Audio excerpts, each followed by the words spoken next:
मित्रांनो, तुम्हाला माहिती आहे का? कबुतरांच्या संपर्कात आल्याने फुफ्फुसावर गंभीर परिणाम होतोय.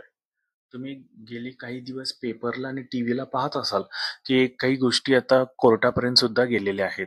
तर आज ह्याच व्हिडिओमध्ये आपण ती माहिती बघणार आहोत. व्हिडिओ पाहण्यासाठी सबस्क्राईब बटनवर क्लिक करा आणि व्हिडिओला लाईक करा. कबुतराची जी पिसे असतात आणि त्यांची विष्ठा असते, यांच्या जर तुम्ही सतत संपर्कात राहिला ना, तर तुम्हाला श्वसनाची तीव्र स्थिती उद्भवू शकते. म्हणजे तुम्हाला त्रास होऊ शकतो श्वसन घ्यायला, तुमचा दमा वाढू शकतो किंवा तुम्हाला न्यूमोनिटिक्स नावाचा एक अतिसंवेदनशील न्यूमोनिटिक्स होऊ शकतं. कबुतराच्या विष्ठेमध्ये एक आढळणारी बुरशी असते. त्या बुरशीमुळे काय होतं, आपले जे फुफ्फुस असतात, त्या फुफ्फुसांना संसर्ग होऊ शकतो. आणि ज्यांना अस्थमा किंवा ज्यांना ॲलर्जी आहे, अशा रुग्णांना त्याचा अधिकच त्रास होऊ शकतो. त्यामुळं कबुतरापासून आपल्याला काळजी घ्यायची आहे. कबुतराच्या संपर्कात जास्त यायचा नाहीये.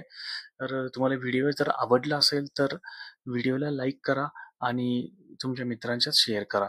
जे कोणी पहिल्यांदा आज आपल्या चॅनलला व्हिजिट करताय, त्यांना रिक्वेस्ट आहे की चॅनलला सबस्क्राईब करा. Thank you very much.